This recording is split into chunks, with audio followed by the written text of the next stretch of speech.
तो hey everyone, सभी को जय मसीह की। तो कैसे है मेरे प्रिय भाई और बहनों, उम्मीद करता हूँ प्रभु की महिमा से आप सब बहुत ही अच्छे होंगे। मेरे प्रियो, आज हम आपको बताएंगे कि छुटकारा, हम मसीह जीवन में आगे भी छुटकारा क्यों नहीं पा रहे हैं। ये जो हमारा पॉइंट है, ये हम छुटकारा कैसे पाएंगे, जीवन में हम प्रभु में कैसे आगे बढ़ेंगे। जो चीज़ों से आज हम उलझे हुए हैं, डिप्रेशन में है, बीमारी, आर्थिक दिक्कतों से लेकर बहुत सारी ऐसी दिक्कतें हैं जिससे हम सब बहुत परेशान हैं। तो आज आपको हम बताएंगे प्रभु का वचन क्या कहता है और हम कैसे छुटकारा पा सकते हैं और अपने जीवन को कैसे फलवंत बना सकते हैं। तो मेरे प्रियो, यदि आप वीडियो में नए हैं तो चैनल को सब्सक्राइब करें ताकि हर एक वीडियो और हर वचन प्रभु का आप तक पहुंचता रहे। तो चलते बिना किसी देरी से स्टार्ट करते मेरे प्रियो। तो आज का वचन जो हम बाइबल से पढ़ेंगे, यूहन्ना 3:16। आप सब भी देख सकते हैं कि यहाँ पे वचन हमें क्या बताता है, हमें कैसे छुटकारा मिलेगा ना, क्या करना होगा। ये सारी बातों को आपको बिल्कुल ध्यान में रखना है कि हम कैसे छुटकारा पाएंगे। बहुत से लोग नशे से, बेविचार से, बहुत सारी ऐसी दुष्ट आत्माएं जिनको करिश करके रखी हैं, घरों में कलेश होता है, वो छुटकारा नहीं पाते हैं। प्रार्थना तो करते हैं लेकिन छुटकारा नहीं पाते हैं। तो मेरे प्रियो, ये वीडियो उन्हीं के लिए है जिनके जीवन में अभी तक छुटकारा नहीं हुआ है। तो आइए पढ़ते हैं वचन क्या कहता है हमें। क्योंकि परमेश्वर ने जगत से ऐसा प्रेम रखा कि उसने अपना एकलौता पुत्र दे दिया, ताकि जो कोई उस पर विश्वास करे वह नाश ना हो परंतु अनंत जीवन पाए। हालेलुया। मेरे प्रियो, यहाँ पे प्रभु का वचन हमें क्या कहता है, बाइबल हमें क्या कहती है कि जो कोई यानी प्रभु यीशु मसीह पर विश्वास करे, जो खुदा है, जो इस सृष्टि का रचनाकार है, जिसने सृष्टि को बनाया, उसने क्या किया, अपने इकलौता पुत्र को दिया ताकि हम छुटकारा पाएं। लेकिन आज हम भी वचन भी पढ़ लेते हैं, प्रेयर भी करते हैं, उपवास भी रखते हैं, दसवांश भी निकालते हैं, सब भले काम करते हैं, लेकिन फिर भी छुटकारा क्यों नहीं हो रहा है? क्योंकि मेन पॉइंट है आपका विश्वास वाला, वहीं पे आप चूर हो जा रहे हैं। आप तो कहेंगे कि हम विश्वास करते हैं, लेकिन फिर भी ऐसा क्यों हो रहा है? तो मेरे प्रियो, आगे का वचन पढ़ेंगे, फिर उसके बाद हम आपको पूरा दृष्टांत में बताएंगे कि आप छुटकारा कैसे पालेंगे एकदम 110% ना, कि प्रभु पर जो विश्वास करता है वो छुटकारा कैसे पाएगा। तो आगे का वचन हम पढ़ेंगे, यूहन्ना 14:6।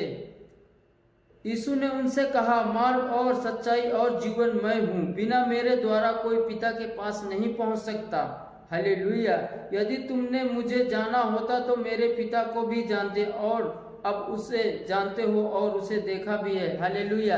यहाँ पे प्रभु यीशु मसीह कहते हैं, जो लोग कहते हैं ना कि पिता कहाँ है, सब तो पुत्र की बातें करते हैं, तो पिता कहाँ है? पिता पुत्र एक ही है मेरे भाइयों। मैं आप सबको बताना चाहता हूँ, वो पिता पुत्र का बत्तीसवा, यदि समझते हैं जो हमारा रूह होता है, रूह वंश वाली होती है, जो रूह होता है ना, तो पिता पुत्र एक ही है। जो प्रभु यीशु मसीह पर विश्वास करेगा वही उद्धार पाएगा, वही पिता है, वही पुत्र है मेरे प्रियो। ऐसा कि प्रकाशित वाक्य में भी लिखा है कि मैं ही हूँ।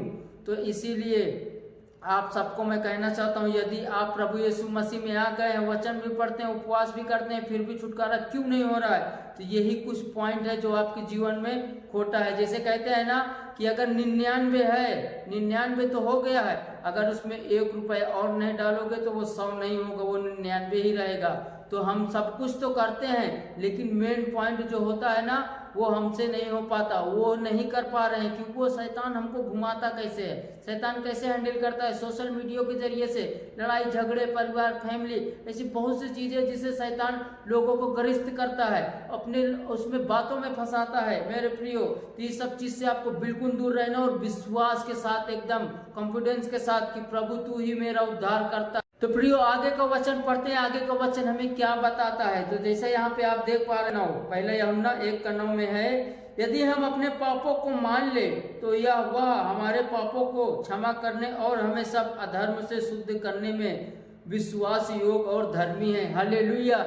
मेरे प्रियो, आजकल हम मसीह में तो आ जाते हैं, लेकिन जो पहले हम संसारिक जीवन में थे, पाप में थे, बेविचार में, मूर्ति पूजा, बहुत सी ऐसी जो चीजें थी जिसमें हम एकदम गरिष्ठ थे, तो वो क्या हम मान नहीं रहे हैं। तो हमें क्या करना है? अपने पापों को मानना है। यदि हम अपने पापों को मान लेंगे कि हाँ पिता हमें तू क्षमा कर दिए, हमने अपराध किया है, तो क्या हमारे क्षमा हो जाएंगे। जब तक हम अपने पाप को नहीं मानेंगे और हम गवाही नहीं देंगे, जहां भी आपको मौका मिलता है, चर्च में, सोशल मीडिया के जरिए अपनी गवाही बताओ, जो प्रभु आपके जीवन में किया है, कैसे आपका छुटकारा हुआ। गवाही बताना बहुत ही जरूरी है। जब तुम प्रभु का काम बताओगे नहीं लोगों को, तो प्रभु तुम्हारे जीवन में दूसरा काम कैसे करेगा। इसीलिए गवाही बताना भी बहुत जरूरी है कि कैसे प्रभु आपको ये सब चीजों से निकालता है। यदि आप एक सीढ़ी चढ़ोगे तो प्रभु दूसरी सीढ़ी आपके लिए तैयार करेगा, और यदि आप पहला ही सीढ़ी में चढ़ के खड़े हो जाओगे, उसके आगे का पैर ऊपर नहीं उठाओगे, तो आपके लिए सीढ़ी कैसे बनाएगा। इसीलिए प्रभु कहता है चिंता ना कर, मत डर, क्योंकि ये जो वर्ड है ना, मत डर, ये बाइबल में 365 बार लिखा हुआ है मेरे प्रियो। हर दिन, कितने साल में 365 दिन होता है, वो हर दिन हर वक्त आपके साथ है। इसलिए आपको डरने की जरूरत नहीं है, बस विश्वास की जरूरत है, जो विश्वास मेन पॉइंट वाली बात है। हालेलुया। आगे का वचन कहता है कि इसीलिए मत्ती 28:19 में लिखा है, इसीलिए तुम जाकर सब जातियों को लोगों को चेला बनाओ और उन्हें पिता और पुत्र और पवित्र आत्मा के नाम से बपतिस्मा दो। हालेलुया। अब बहुत से लोग हैं जो अभी मसीह में नए नए लोग होंगे, उनको मालूम नहीं होगा बपतिस्मा क्या होता है। मेरे प्रियो, बपतिस्मा का मतलब आप समझते हैं कि जब हम प्रभु यीशु मसीह जो मारा गया, गाड़ा गया और वो 3 दिन के बाद जी उठा, जैसे हम संसारिक चीजों में थे, प्रभु ने हमें उस चीजों से बचाया है, तो हमें उसका क्या बपतिस्मा लेना है कि वो हमारे लिए, हमारे पापों के लिए, वो हमारा बोझ उठाने वाला सर्वशक्तिमान यहोवा परमेश्वर है मेरे प्रियो।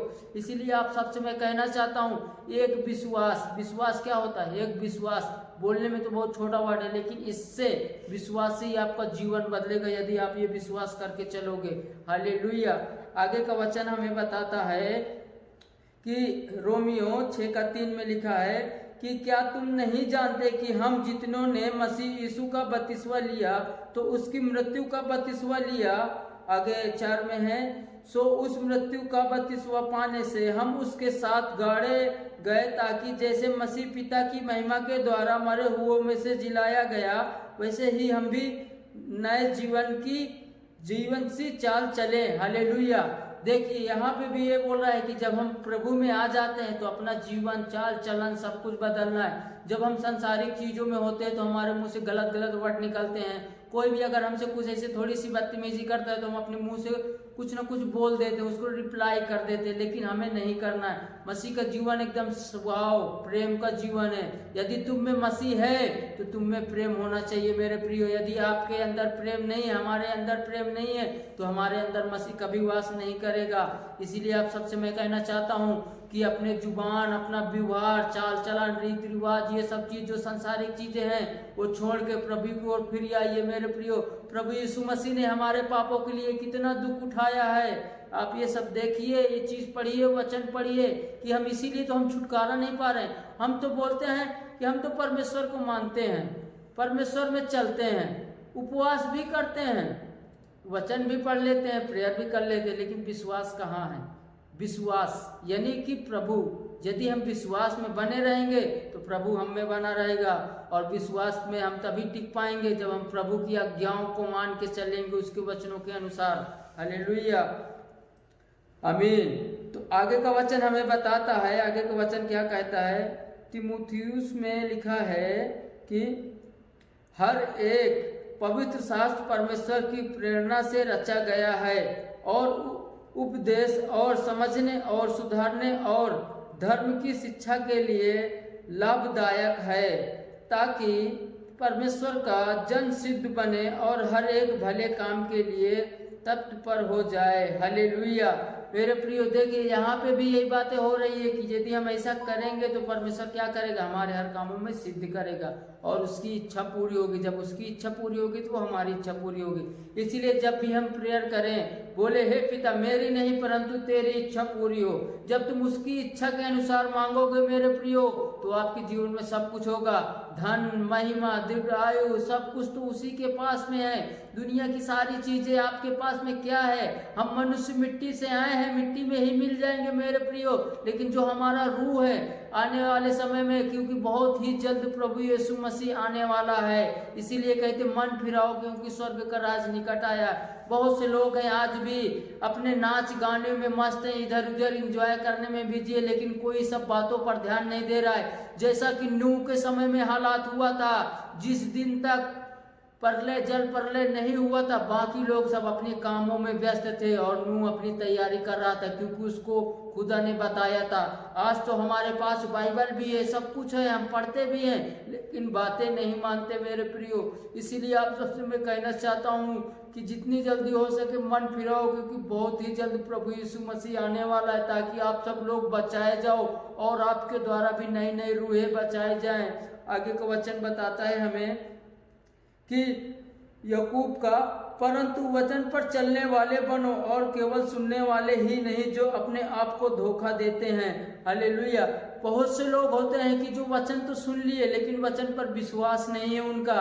क्यों नहीं है? क्योंकि वो सांसारिक चीजों में उलझ जाते हैं। जब वचन को हम गहराई से सुनेंगे और समझेंगे तब हम जानेंगे कि प्रभु हमसे क्या चाहता है, हम प्रभु के लिए क्या करें। आप एक बात बताइए, जिसका सिंहासन स्वर्ग और पृथ्वी उसकी पैर की वो चोटी होती है जहां हम लोग पैर रखते हैं ना, तो एक बात बताइए, जो इस सृष्टि इस ब्रह्मांड में जो पूरी दुनिया में सब कुछ गैलेक्सी वो सब कुछ बना के दिया, उसको हमसे क्या चाहिए? बस उसको हमसे हमारा अच्छा मन चाहिए। इसीलिए हम बेविचार, दुष्ट आत्माएं, जितनी भी सारी चीजों हैं, इन सब चीजों से अपने शरीर को बचा के रखें और परमेश्वर की आज्ञाओं में चले, विश्वास के साथ बने रहें, तभी आपके जीवन में मेरे प्रियो काम हो पाएगा। नहीं तो आप ऐसे भी वचन पढ़ते रहिए और सुनते रहिए, आपके जीवन में कैसे काम होगा? यदि हम उसकी वचनों को ना माने और उसकी आज्ञाओं को ना माने तो हमारे जीवन में कैसे कार्य हो सकते हैं। हालेलुया।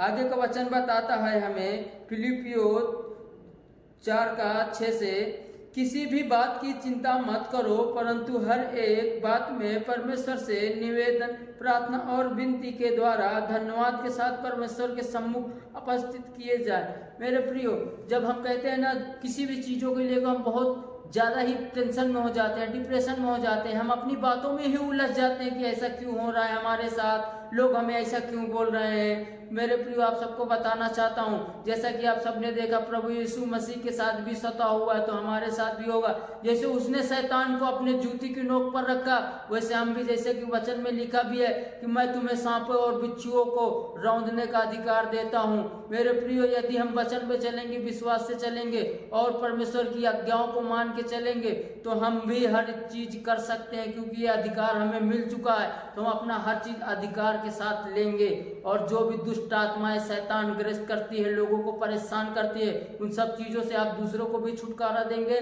और आप भी छुटकारा पाएंगे। इसलिए आप सबसे कहना चाहते हैं कि मन फिराओ, बहुत ही जल्दी सांसारिक चीजों में ना उलझिए मेरे प्रिय भाई और बहनों, क्योंकि मैंने बुरा टाइम देखा है, लेकिन प्रभु ने मेरे जीवन में कैसे कार्य किया, कैसे मुझे लेके आया। इसीलिए मैं चाहता हूँ कि बुरा वक्त कैसा मैंने देखा है, कि बुरे टाइम में कैसा, जब शैतान किसी को ग्रस्त करता है, अपने जाल में फंसाता है, तो लोग कैसे हो जाते हैं। मैं तो मरने वाला था, लेकिन मेरे खुदा मुझे बचाया है, इसीलिए मैं अब ये अपना जीवन उसी को समर्पण किया है। आप सबको भी कहना चाहता हूँ, जरूरत तो हर चीज की है, लेकिन खुदा से ज्यादा जरूरत कुछ चीज नहीं मनुष्य के जीवन में। यदि आप भी सोचिए, आप इतना काम में हर चीज में व्यस्त रहते हैं, 24 आवर्स 24 घंटे आप बिजी रहते हैं। यदि अगर खुदा ने 5 मिनट के लिए यदि अपनी सांस निकाल ली है तो आप इस शरीर से क्या कर सकते हैं? ये एक पुतला है, ये एक मिट्टी की बनाई हुई है, इसी मिट्टी में मिल जाना है मेरे प्रियो। इसीलिए कहता हूँ, सच्चाई में चले, ईमानदारी में चले, तब आप छुटकारा पाएंगे और अनंत जीवन देखेंगे। और उद्धार करता हमारा प्रभु यीशु मसीह जो है वो आपके जीवन में बड़े बड़े कार्य करेगा मेरे प्रियो। आगे का वचन पढ़ेंगे कि निरंतर प्रार्थना में लगे रहो, हर बात में धन्यवाद करो, क्योंकि तुम्हारे लिए मसीह यीशु में परमेश्वर की यही इच्छा। हालेलुया। ये वचन लिखा है तिलुस्किनियों में, ये वचन लिखा है 17 और 18। हालेलुया। तो मेरे प्रियो, यही आप सबसे मैं कहना चाहता हूँ, यदि विश्वास करना है तो जो मैंने आपको अभी बताया है, ये वचन आपको जरूर पढ़ना है और विश्वास के साथ डटे रहना है कि जैसे हमारे लिए हमारे प्रभु यीशु मसीह मारे गया, गाड़ा गया, जिलाया गया, वैसे हम बचाए जाए। वो बचा, प्रभु ने, खुदा ने क्या किया? जिलाया, फिर भेजा हमारे बीच में, क्योंकि वो हमारे ही पापों के द्वारा आया था। इसीलिए आप सबसे हम कहना चाहते हैं कि निरंतर प्रार्थना में बने रहेंगे तब आपके जीवन में काम होगा मेरे प्रियो। यदि आप अपने जीवन में परमेश्वर से अनुग्रह पाना चाहते हैं, आशीष पाना चाहते हैं, अपने जीवन को फलवंत बनाना चाहते हैं मेरे प्रियो, तो वचन में निरंतर बने रहे और विश्वास योग बने। वचन सिर्फ सुनने वाले नहीं, बताने वाले भी बने, बोलने वाले भी बने। परमेश्वर से अपनी अगुवाई मांगे कि परमेश्वर आपको किस कैटेगरी में रखा है, आपसे वो क्या चाहता है, उससे प्रार्थना करे और उससे पूछे, वो आपको आगे बढ़ाएगा। हालेलुया। सभी को गॉड ब्लेस यू। उम्मीद है आप सबको ये बातें समझ में आ गई होंगी। आज का हमारा यही पॉइंट था कि छुटकारा। तो यदि जो सारी वचन मैंने परमेश्वर की महिमा से और परमेश्वर की इच्छा के अनुसार आप सभी के बीच में ये रखा हूँ, यदि आप ये सारे वचन को लेकर प्रेयर पॉइंट में अपने और प्रेयर करेंगे और ये सब आज्ञाओं को मानेंगे, फॉलो करके चलेंगे, तो मैं सच कहता हूँ कितनी बड़ी से बड़ी दुष्ट आत्मा है, किस कोई भी दिक्कत हो फैमिली में, जो भी हो, आप हर एक चीज से छुटकारा पा जाएंगे। तो सभी को जय मसीह की। God bless you. मिलते हैं फिर नेक्स्ट वीडियो में। हालेलुया।